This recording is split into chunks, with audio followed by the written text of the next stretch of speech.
చేసే బాగోదు ఏంటి ఇప్పుడు లేట్గా వస్తున్నాడు పులిహోర గిన్నెకి తెస్తాను చూడు బాగోపోతే రేపు వెళ్తా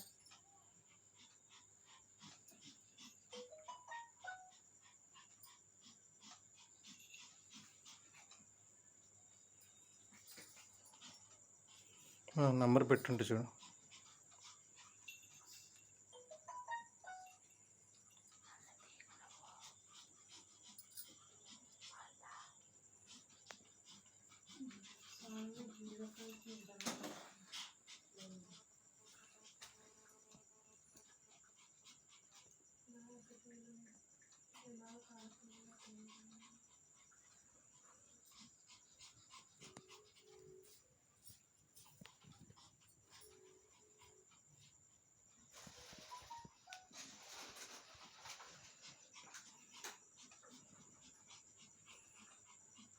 హలో